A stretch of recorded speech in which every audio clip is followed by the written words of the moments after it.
नमस्कार दोस्तों, welcome to one day exam class. देखिए यूपी बीएड एंट्रेंस एग्जाम 2020 आपका लॉकडाउन के से आगे बढ़ा दिया गया है, लेकिन जल्दी आपका एग्जाम होगा, इसलिए आपको लगातार पिछले साल के पेपरों को लगाते रहना है और नए नए प्रैक्टिस सेटों को लगाते रहना है। आज हम आपको हिंदी के सर्वश्रेष्ठ 50 प्रश्न कराने वाले हैं, जो कि प्रथम प्रश्न पत्र के खंड बा का ही एक सेक्शन होता है। अगर आप सरकारी सीट पाने की लालसा रखते हैं तो इन 50 प्रश्नों में से कम आपको 45 पे सही करने ही करने होंगे, क्योंकि यूपी बीएड के पेपर में हिंदी का पेपर ही सबसे सरल पेपर होता है और ज्यादातर लोग इसमें 45 से 50 क्वेश्चन तक सही करने का प्रयास करते हैं। ये हमारा सेट नंबर 7 है। इसी प्रकार के हमने आपको 6 सेट कराए हुए हैं, आप लोग प्ले लिस्ट में जाकर के वहां पर से देख लीजिएगा। ऐसे ही प्रश्न आपको एग्जाम में देखने को मिलेंगे, तो इन सभी प्रश्नों को तैयार अवश्य कर लीजिएगा आप लोग। देखिए बहुत समय हमारे चैनल के माध्यम से नए आते हैं, जिनमें नई नई वीडियोज नहीं मिल पाती हैं, वो क्या कर सकते हैं, यहाँ पर आपको लाल अंक का सब्सक्राइब में दिख रहा होगा, इसको दबाकर लाल से काला कर दीजिएगा। वीडियो आपको अच्छा लगे तो वीडियो को लाइक अवश्य कीजिएगा।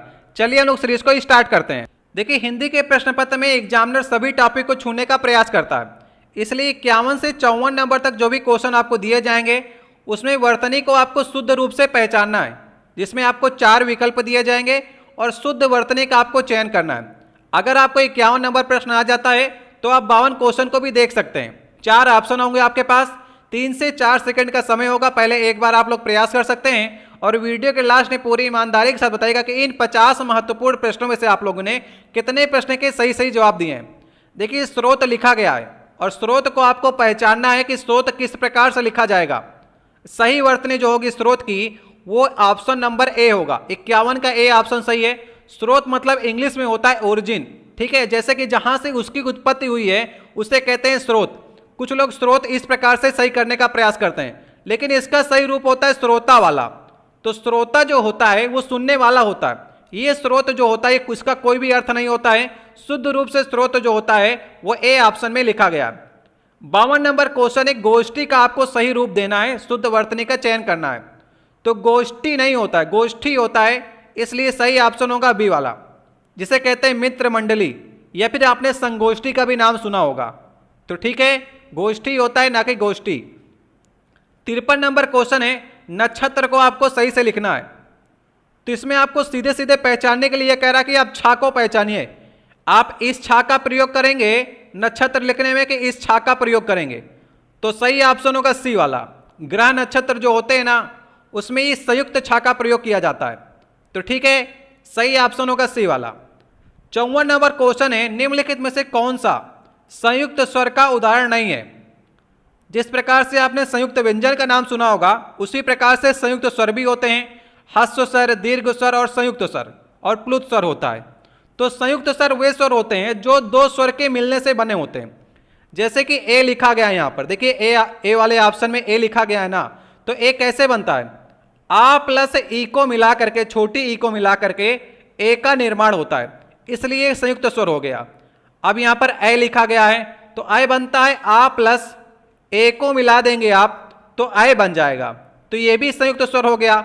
इसके बाद ओ लिखा गया है, ओ कैसे बनता है, आ प्लस छोटा ऊ को मिला देंगे तो ओ बनता है, इसलिए ये भी संयुक्त स्वर हो गया। और यहाँ पर सही ऑप्शन होगा बड़ा आ। ये आ जो लिखा गया है ना ये संयुक्त स्वर का उदाहरण नहीं है, ठीक है, सही ऑप्शन होगा डी वाला। देखिए 55 से 57 नंबर क्वेश्चन जो आपसे पूछे जा रहे हैं वो पर्यायवाची शब्द के क्वेश्चन पूछे जा रहे हैं, मतलब कि सिनोनिम्स आपको बताना है। अचल का आपको पर्यायवाची शब्द बताना है। इन क्वेश्चनों में गलतियां काफी होती हैं, कुछ लोग विलोम शब्द सही करके चले आते हैं, इसमें ये गलती बहुत बड़ी गलती मानी जाती है और 1 नंबर आपको पीछे ले जाती है। अचल का मतलब होता है जो चल नहीं सकता है, इसका मतलब कि वो स्थिर होगा, सही ऑप्शन होगा ए वाला। कुछ लोग जंगम को सही करके आते हैं, जंगम का मतलब होता है जो चल सकता है, तो जंगम के लिए बनाया गया है स्थावर जो नहीं चल सकता है, इसलिए विशेष शब्द के लिए एक विशेष शब्द चयन किया गया है। अचल का होता है स्थिर। बिजली का आपको पर्यायवाची शब्द बताना है। बिजली का होता है सौदामिनी, कहीं कहीं पर आपको दामिनी भी लिखा मिलेगा, इसलिए बिजली का पर्यायवाची शब्द होगा सौदामिनी। 57 नंबर क्वेश्चन है, सरोज का आपको बताना है पर्यायवाची शब्द। छोटी छोटी गलतियां होती हैं, सरोज को कुछ लोग कुमुद भी सही करके आते हैं, गुलाब भी सही करके आते हैं, लेकिन सरोज मतलब होता है कमल, और कमल के पर्यायवाची में अरविंद का नाम आता है। पंकज, जलज, अंबुज, वारिज, अरविंद, सरोज ये सब कमल के पर्यायवाची हैं, और कमल अलग है, गुलाब अलग है। कुमुद मतलब होता है पुष्प, इसलिए आपको सही क्या करना है, डी वाला ऑप्शन। अब देखिए 60 से 65 नंबर तक के क्वेश्चन है वो सही विलोम शब्द का आपको चयन करना है। चलिए बताइए शिष्ट का क्या होगा विलोमार्थक शब्द? शिष्ट मतलब होता है संस्कारित, इसका मतलब होगा अशिष्ट। सही ऑप्शन होगा इसका सी वाला ऑप्शन। ठीक है, विशेष तौर पर इन क्वेश्चनों को देखने का प्रयास कीजिएगा। क्षणिक मतलब क्या होता है? क्षणिक मतलब होता है जो क्षण भर के लिए हो, और जो हमेशा के लिए हो वो होता है शाश्वत। जो सदा रहने वाला है उसे कहते हैं शाश्वत। 60 नंबर क्वेश्चन है शत्रु का बताना है आपको विपरीत अर्थ। शत्रु का क्या होगा? मित्र होगा। सही ऑप्शन होगा सी वाला। सिर्फ 3 ही क्वेश्चन पूछे गए इसमें विपरीत अर्थक के। ठीक है, इसके बाद 61 नंबर क्वेश्चन है, ये आपको जो साल लिखा मिल रहा है इसका उच्चारण स्थान आपको बताना है। ये क्वेश्चन आपको हर एग्जाम में देखने को मिलेगा।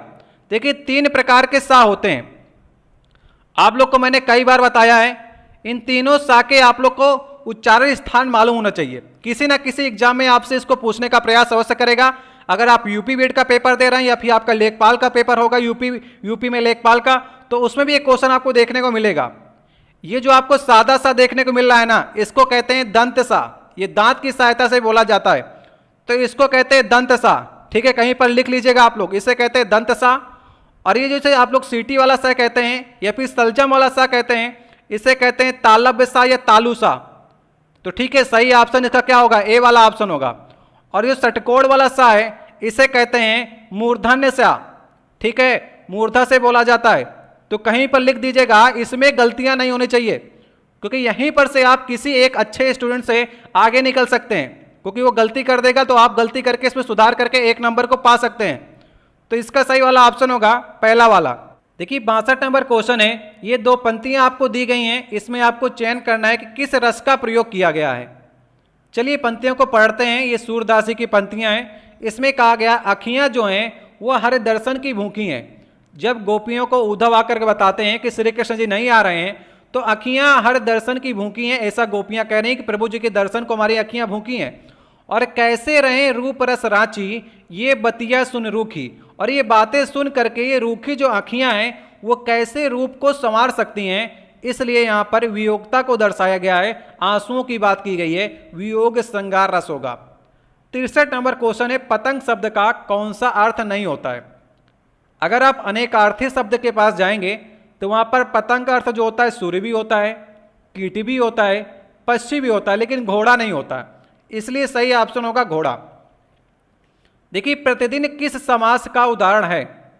प्रतिदिन सही ऑप्शन होगा अव्ययी भाव समास का उदाहरण है। अव्ययी भाव समास में प्रथम पद प्रधान होता है और ज्यादातर इसमें उपसर्ग आगे लगा होता है, जैसे कि प्रति लगा हुआ है, पहचान जाएंगे आप कि अव्ययी भाव समास है। और भी कुछ शब्द जो लगे होते हैं खासकर उनको पहचान करके आप डायरेक्ट सही कर सकते हैं। जैसे कहीं पर अनु लगा है, अधि लगा है, आ लगा है, प्रति लगा है, भर लगा है, यथा लगा है, यावत लगा है, हर लगा है। अगर किसी शब्द के आगे तो वहां पर अव्ययी भाव समास होता है। याद हो जाए तो याद कर लीजिएगा। देखिए 65 नंबर क्वेश्चन है अत्यंत का संधि विच्छेद आपको करना है। कुछ लोग की संधि काफी अच्छी होगी तो ये भी बता सकते हैं कि इसमें कौन सी संधि है। ठीक है, सही ऑप्शन होगा बी वाला। अति धन अंत बराबर होता अत्यंत। यहां पर यड़ संधि का प्रयोग किया गया। यड़ संधि में क्या होता है? यदि ई के बाद, देखिए अति में क्या हुआ, ई आया ना लास्ट में, यदि ई के बाद कोई भी भिन्न स्वर आता है, जैसे कि यहां पर आ गया ना, तो ई चेंज होकर के या में हो जाता है। ई चेंज होकर के या में हो जाता है। इसलिए देखिए यहां पर एक शब्द दिख रहा होगा आपको, या दिख रहा होगा, तो ई चेंज होकर के या में हो गया है और जो यहां पर ता लगा हुआ है वो आधा हो जाएगा, तो बन गया क्या, अत्यंत बन गया। इसके बाद 66 से 69 तक के जो क्वेश्चन है आपको संपूर्ण वाक्यांश का एक शब्द आपको चयन करना है। ठीक है, चलिए बताने का प्रयास कीजिएगा। पहला क्वेश्चन मतलब 66 नंबर क्वेश्चन है संपूर्ण वाक्यांश के लिए, जो दूसरे के बलबूते पर हो। ठीक है, तो बताइए जो दूसरे के बलबूते पर हो वो होता है अपर बल। ठीक है, जो दूसरे पे बलबूते पर हो।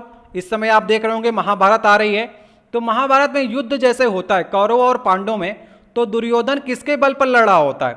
दुर्योधन अगर अकेला चाहता तो युद्ध हार जाता, लेकिन वो पितामह भीष्म, द्रोणाचार्य, कृपाचार्य, कर्ण, इन सबके बलबूतों में युद्ध जीतना चाह रहा था। तो वो क्या होता है, अपरबल। और देखिए स्वावलंबी मतलब क्या होता है, जो अपने ऊपर आश्रित हो, वो होता है स्वावलंबी। और परालंबी जो होता है, जो दूसरे पर आश्रित हो, दूसरे पर लंबित हो। इस प्रकार आप नौकरी पा जाएंगे तो आप स्वावलंबी हो जाएंगे। अभी आप जिस समय रह रहे हैं अपने पिताजी के पास रह रहे हैं, इसका मतलब आप परालंबी हैं, आप दूसरे पर आश्रित हैं।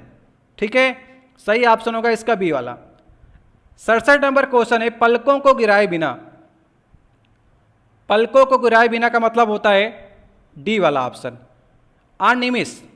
अनिमिष जो होता है इसका मतलब होता है एक स्थिर दृष्टि। जिस प्रकार से बकुला जो होता है अपने शिकार को बिना पलक को झपकाए देखता रहता है, उसे कहते हैं अनिमेष। ठीक है, पलकों को गिराए बिना या फिर स्थिर दृष्टि के साथ। 58 नंबर क्वेश्चन है, जिसका भेदन ना किया जा सके। जिसका भेदन ना हो उसे कहते हैं अभेद्य। सही ऑप्शन होगा सी वाला। देखिए 69 नंबर क्वेश्चन है, निम्नलिखित में से किस शब्द का प्रयोग बहुवचन में नहीं होता है। खासकर उस सेंटेंस में ध्यान रखिएगा जहां पर लास्ट में नहीं लगा होता है। कुछ लोग ऐसा ही पढ़ लेते हैं कि बहुवचन में प्रयोग होता है और बहुवचन वाला सही करके चले आते हैं। ये छोटी छोटी गलतियां आपको काफी भारी लगती हैं एग्जाम में, और आप 1-2 नंबर से जैसे रुक जाते हैं वैसे आपको काफी दुख होता है। इसलिए जो गलतियां आप एग्जाम में करने जा रहे हैं वो यहां पर कर लीजिएगा, लेकिन एग्जाम में मत करिएगा। सही ऑप्शन होगा इसका प्रत्येक। प्रत्येक हमेशा एक वचन में प्रयोग किया जाता है, ना कि बहुवचन में। चिड़िया, दर्शन, साधु, ये सब जो है आपके बहुवचन में प्रयोग किए जाते हैं। कुछ और शब्द हैं उनको भी आप लोग याद कर लीजिएगा, जैसे कि प्राण हो गया, मेरे प्राण पखेरु उड़ गए, ये हमेशा बहुवचन में प्रयोग किया जाता है। आंसू, आंसू का प्रयोग भी हमेशा बहुवचन में होता है। होश का प्रयोग भी हमेशा बहुवचन में होता है। बाल और हस्ताक्षर, इन सब शब्दों का प्रयोग हमेशा बहुवचन में होता है। और खासकर आपको यही शब्द देखने को मिलेंगे एग्जाम में जो मैंने आपको बताए हैं।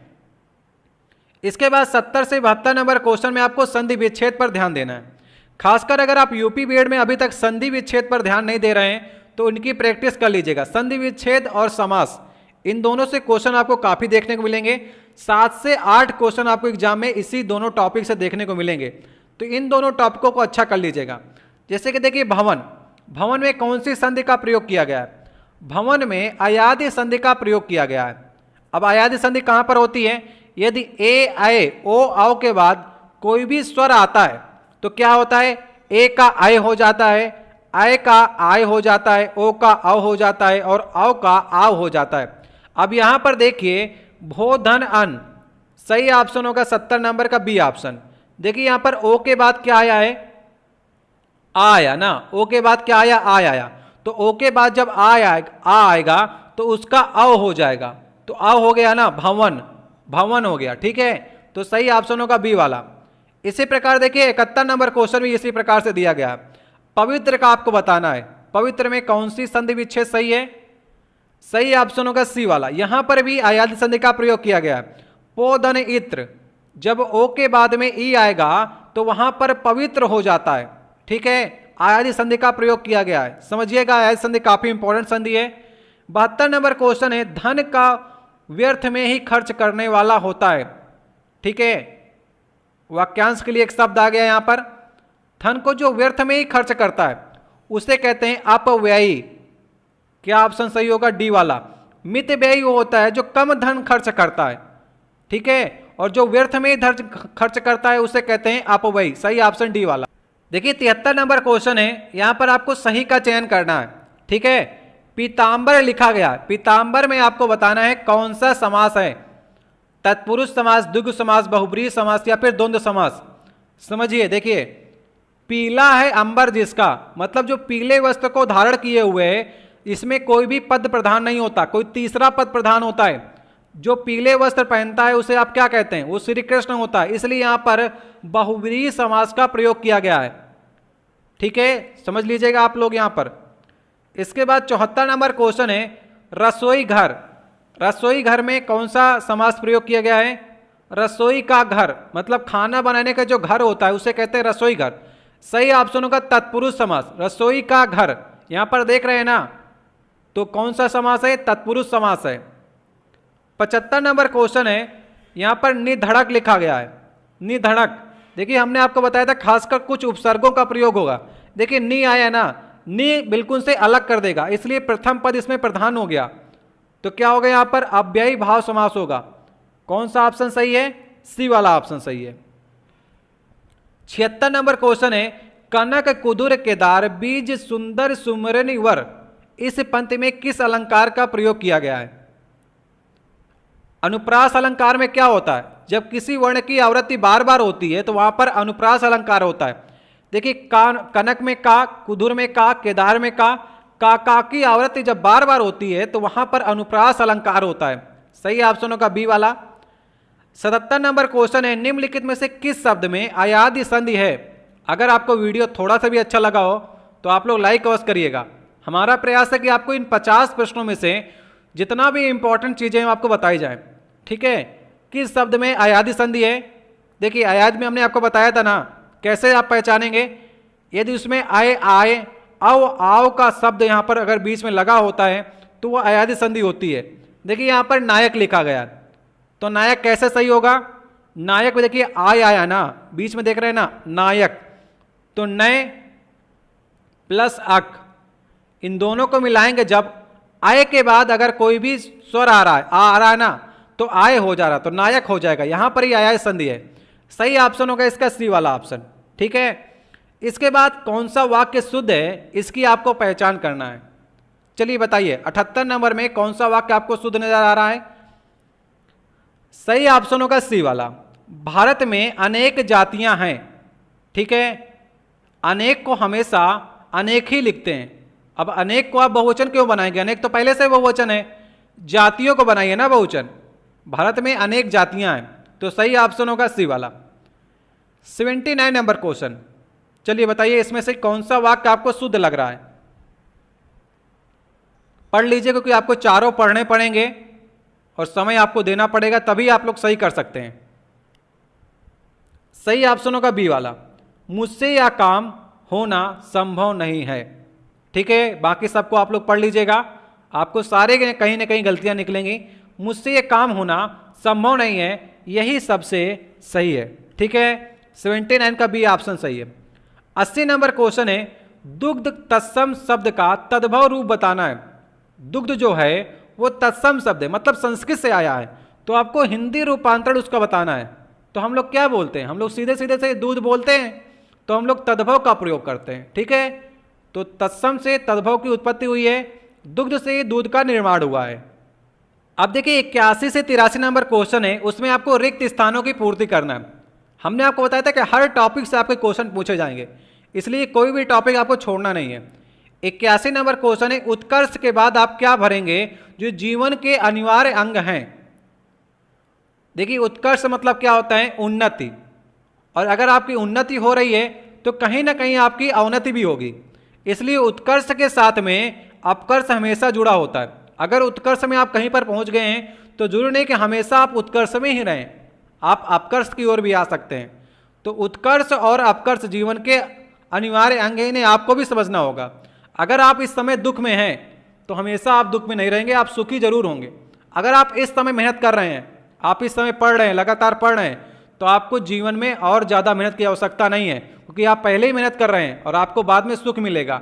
ठीक है, 82 नंबर क्वेश्चन है, आपने जिस निष्ठा के साथ यह शोध प्रबंध लिखा है वहां पर आप क्या भरेंगे?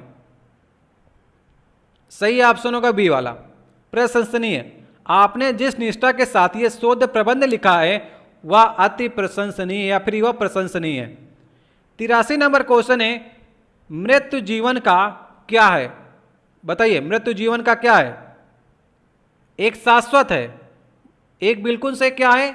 सदा रहने वाला। मृत्यु तो होनी है, तो ये शाश्वत सत्य है, इसे आपको भी स्वीकार करना पड़ेगा कि मृत्यु जीवन का एक शाश्वत सत्य है।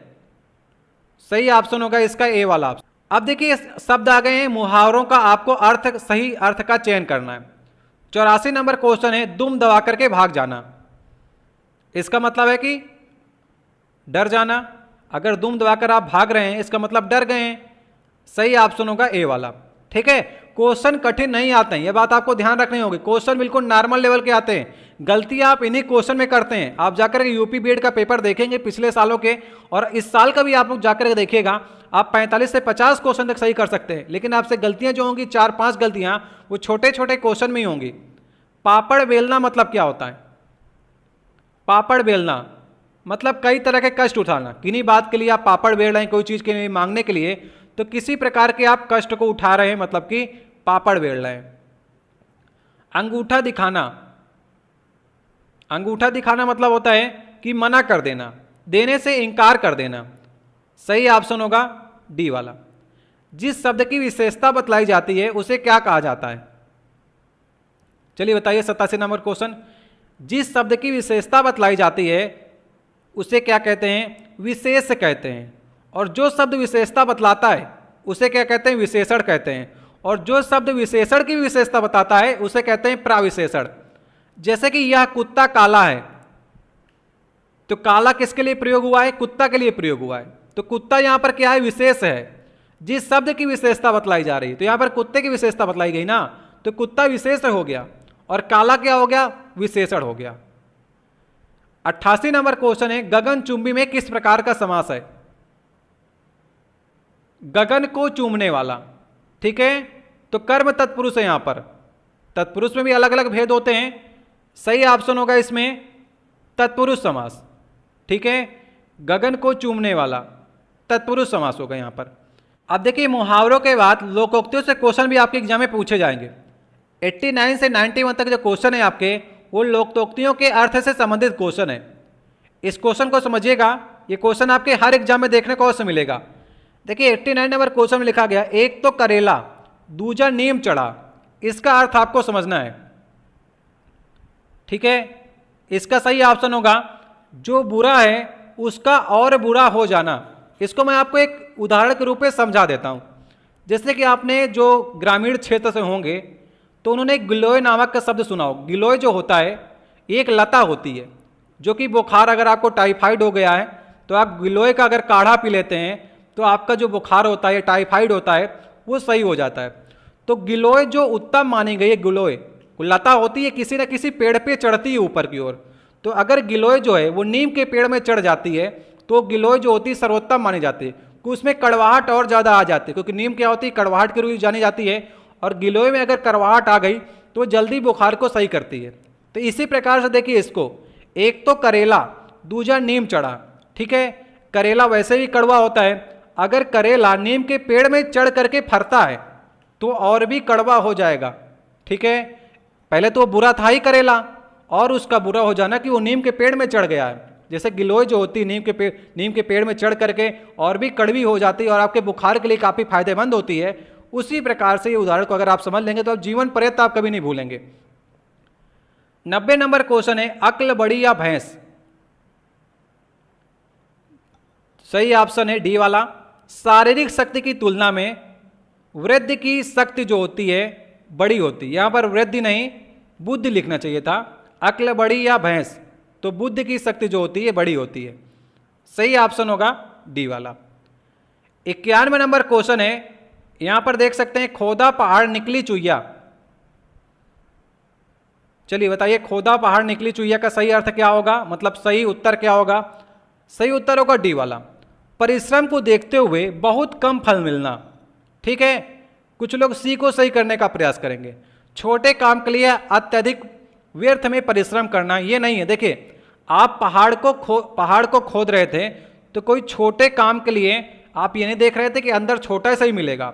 आप तो परिश्रम कर रहे थे, बड़े चीज के लिए आप पहाड़ को खोदने गए, इसका मतलब कुछ बड़े चीज की कामना करने के लिए गए, लेकिन आपको फल कम मिल रहा है ना वहां पर, इसलिए डी ऑप्शन सही होगा। 92 नंबर क्वेश्चन है, जिसका तेज समाप्त हो गया हो उसे क्या कहेंगे? सिंपल सा है, उसे कहेंगे निस्तेज। जिसका तेज समाप्त उसे कहेंगे निस्तेज। 93 नंबर क्वेश्चन है, इनमें से किस शब्द में कर्मधारय समास नहीं है? चलिए कर्मधारय समास किसमें नहीं है? देखिए परम है जो ईश्वर, परम है जो ईश्वर वो हो गया परमेश्वर, इसमें कर्मधारय समास है। पीला है अंबर जो, वो है पीतांबर, इसमें भी कर्मधारय समास है। देखिए कर्मधारय पीतांबर में है, लेकिन अगर कर्मधारय और बहुब्रीहि दोनों अगर आपके ऑप्शन मिलते हैं तो आप लोग बहुब्रीहि को सही करेंगे, जबकि इसमें कर्मधारय और बहुब्रीहि दोनों होते हैं। महान है जो जन, वो होता है महाजन, तो 3 में हो गया, इसमें नहीं है। भारतवासी में तत्पुरुष समास है, भारत के वासी संबंध तत्पुरुष है इसमें, तो सही ऑप्शन होगा इसका ए वाला। ठीक है, समझिएगा जिस प्रकार से मैं आपको समझाने का प्रयास कर रहा हूं। देखिए 94 नंबर क्वेश्चन है, श्रवण का सही संधि विच्छेद क्या है? श्रवण, देखिए बीच में वाह आ रहा है ना, इसका मतलब ये कहीं ना कहीं आपको अयादि संधि के रूप में ले जा रहा है। सही ऑप्शन होगा स्त्रोधन अन। अगर ओ के बाद में कोई भी स्वर आता है, देख सकते हैं, तो उसका क्या हो जाता है? अव हो जाता है। तो स्रो प्लस अन बराबर अव, तो श्रवण हो जाएगा। ठीक है, अयादि संधि को समझ लीजिएगा। अगर आप नहीं समझ पा रहे हैं यहां पर, तो संधि समास को अच्छे से पढ़ लीजिएगा। मैं आपको बता रहा हूं, इससे क्वेश्चन आपको 7 से 8 देखने को मिलेंगे एग्जाम में। चाहे आप यूपी बीएड एग्जाम की तैयारी कर रहे हो, चाहे आप यूपी लेखपाल की तैयारी कर रहे हो, आपको इसी प्रकार से तैयारी करनी होगी। निष्फल किस प्रकार की संधि है? निष्फल, देखिए इसको समझिएगा। निष्फल में विसर्ग संधि है। जब निह प्लस फल मिलता है तो निष्फल बनता है। अब कैसे ये निष्फल बना? देखिए जब क्या होता है, विसर्ग के पहले ई या ऊ लगा होता है। देखिए नी के पहले ई या ऊ, नी में ई लगा है ना, ई या ऊ लगा होता है, और उसके बाद में का या खा, टा या ठा और पा या फा आता है। इन 6 वर्णों को याद कर लीजिएगा। ई या ऊ के बाद में, विसर्ग के पहले ई या ऊ लगा है, उसके बाद में का खा, टा ठा और पा फा आते हैं। देखिए फा है ना, तो इसमें क्या होता है, विसर्ग का लोप हो जाता है और उसके जगह में कौन सा सा लगता है? इस सा को मैंने बताया ना आपको, कौन सा सा? ये मूर्धन्य सा लग जाता है। तो यहां पर कौन सा संधि है? विसर्ग संधि है। जब एग्जाम में आपको संधि टफ पूछनी होगी, मतलब कि प्रश्न पत्र थोड़ा सा कठिन करना होगा, तब यह विसर्ग संधि की ओर ध्यान देता है। सही ऑप्शन है सी वाला। लास किस भाषा का मूल शब्द है? देखिए हमारे देश में काफी लोगों ने शासन किया, तो लास जो शब्द आया है वो तुर्की भाषा का शब्द है। ठीक है, ए ऑप्शन सही ऑप्शन होगा। तुर्की भाषा के और भी शब्द हैं, जैसे कि खच्चर हो गया, कुर्ता हो गया, बारूद हो गया, कैंची। कैंची आपके एग्जाम में काफी पूछी जाती है। कैंची जो है ये भी तुर्की भाषा का शब्द। तोप जो हो गया, चाकू, ये सभी हैं तुर्की भाषा के शब्द हैं। ठीक है, याद रहेंगे आपको। चौपाई किस प्रकार का छंद है? चौपाई एक सममात्रिक छंद है। सभी चरण में 4 चरण होते हैं, सभी चरण में 16-16 मात्राएं होती हैं। एक सममात्रिक छंद है। सही ऑप्शन होगा ए वाला। 98 नंबर क्वेश्चन है, इसको आप लोग ध्यान से पढ़िएगा। अतिरस बोले वचन कठोर, बेग देखो मूड नत आजू, उल्टई मई जग लग तो राजू। इसमें किस रस का प्रयोग किया गया? पूरा प्रश्न देखिए आप लोग। ठीक है, देखिए इसमें 4 चरण होते हैं। ये पहली बात तो चौपाई है, और इस चौपाई के 4 चरण है, जिसमें 3 चरण आपको बताए गए हैं। पहला चरण है इसमें अतिरस बोले बचन कठोरा, और कहु जड़ जनक धनुष कै तोरा, बेग दिखाओ मूड नत आजू, उल्टे मही जग लग तव राजू। जब श्री राम जी ने धनुष को तोड़ दिया परशुराम जी के, तो परशुराम जी भागते हुए जनक जी के पास आए और बोले, अत्यंत क्रोध में भर करके बोले, कठोर वचन बोले, ए मूर्ख जनक, बता धनुष किसने तोड़ा है? उसी शीघ्र दिखा, नहीं तो मैं अरे मूढ़, आज मैं तेरा, जहां तक तेरा राज्य है वहां तक की पृथ्वी को पलट दूंगा। तो ठीक है, अतिरस बोले वचन कठोरा। तो यहां पर आप क्या देख रहे हैं? तो यहां पर परशुराम जी के रौद्र रूप को देख रहे हैं आप। तो ठीक है, ये जब धनुष तोड़ दिया था राम जी ने, उसके बाद का कथन है, तो रौद्र रस का उदाहरण है ये। 99 नंबर क्वेश्चन है, निम्नलिखित में से कौन सा वर्णिक छंद है? तो वर्णिक छंद जो है इसमें से सभी हैं, इंद्रवज्या, सवैया, कवित्त, ये सभी वर्णिक छंद हैं। इसमें वर्ण गिने जाते हैं, वर्णिक छंद और मात्रिक छंद। आपने नाम सुना होगा। जैसे कि देखिए यहां पर लिखा गया है इंद्रवज्या। इंद्रवज्या में कितने वर्ण होते हैं? 11 वर्ण होते हैं। सवैया में कितने होते हैं? 22 से 26 वर्ण तक होते हैं। और कवित्त में जो होते हैं 31 से 33 वर्ण तक होते हैं। तो ये सभी जो हैं एक वर्णिक छंद है। आज का लास्ट नंबर क्वेश्चन है, साहित्य लहरी किसकी रचना है? साहित्य लहरी, साहित्य लहरी सूरदास जी की रचना है। सूरदास जी की रचनाएं और भी आपकी एग्जाम में पूछी जाती हैं, जैसे कि सूर सागर, सूर पचीसी, सूर सारावली, गोवर्धन लीला, साहित्य रैली, इस सभी जो हैं सूरदास जी की रचना है। देखिए यहीं से हमारी 50 प्रश्नों की महत्वपूर्ण श्रृंखला खत्म होती है। और इन 50 महत्वपूर्ण प्रश्नों में से आप लोगों ने कितने प्रश्न के सही सही जवाब दिए हैं, इसका आप लोग कमेंट बॉक्स में अवश्य जवाब देने का प्रयास कीजिएगा। अगर आप सरकारी सीट पाने की लालसा रखते हैं तो प्रथम प्रश्न पत्र में आपका स्कोर ही आपको सरकारी सीट की ओर ले जाएगा। और इन दोनों प्रथम प्रश्न पत्रों में आपको अच्छा ध्यान रखना होगा। और इस 50 महत्वपूर्ण प्रश्नों में से अगर आप सभी ने 45 प्लस करने का प्रयास किया है तो आप सरकारी सीट की ओर पहुंच चुके हैं। जो भी लोग 40 प्लस करने का प्रयास किए हैं उन्हें थोड़ा सा मेहनत करने की और आवश्यकता है, क्योंकि हिंदी ऐसा प्रश्न पत्र है जिसमें आप अच्छा स्कोर कर सकते हैं और कोई भी नया क्वेश्चन आपसे नहीं पूछा जाएगा। ये सारे के सारे आपके पुराने ही क्वेश्चन होते हैं जो रिपीट कर करके बार बार आपसे पूछे जाते हैं। तो कितना स्कोर हुआ है पूरी ईमानदारी के साथ आपको बताना है। जितना भी हुआ हो आप लोग बताने का प्रयास कीजिएगा। अगर कम हुआ है 40 से कम तो आप लोग लगातार हमारे प्रैक्टिस सेट को लगाइए और 40 से अधिक करने का प्रयास कीजिए। पहले आप 40 प्लस करेंगे, फिर आप 45 प्लस की सीढ़ी भी आ जाएंगे। अभी आपके पास समय है, अभी लॉकडाउन आपका 3 मई तक है। इसके बाद भी 3 मई के बाद भी लगभग 2-3 से सप्ताह के बाद ही आपका एग्जाम संभव है, इसलिए आपको लगातार प्रैक्टिस करती रहनी है। समय इतना आपको मिल चुका है, इस समय का आपको सदुपयोग करना है। जो भी आपको समय मिल रहा है, आपको पेपर कैसा लगा, हमारे पढ़ाने का तरीका आपको कैसा लगा, वीडियो अगर आपको अच्छा लगा हो तो वीडियो को लाइक कीजिएगा। चैनल पर अगर आप नए हो तो नीचे आपको लाल रंग का सब्सक्राइब बटन दिख रहा होगा, उसको दबाकर आप लोग लाल से काला कर दीजिएगा। इसी प्रकार के जैसे आपको वीडियो आएंगी उसका नोटिफिकेशन के लिए आप लोग बेल आइकन जरूर दबा लीजिएगा, आपको बेल आइकन मिल जाएगा। शाम को 4 बजे हम आपको सीट देने का प्रयास करते हैं, रोज तो नहीं दे पाते, लेकिन जब भी आपके पास आएगा एक नोटिफिकेशन आएगा, आप लोग एक प्रैक्टिस कर सकते हैं महत्वपूर्ण प्रश्नों की। चलिए फिर से मिलते हैं नई वीडियो में। अगर आप इसी प्रकार के और भी प्रैक्टिस सेट कराना चाहते हैं तो आप लोग कमेंट बॉक्स में अवश्य कहिएगा। जितने आप कहेंगे आपके एग्जाम तक हम आपको प्रैक्टिस सेट देने का प्रयास करेंगे। बहुत बहुत धन्यवाद।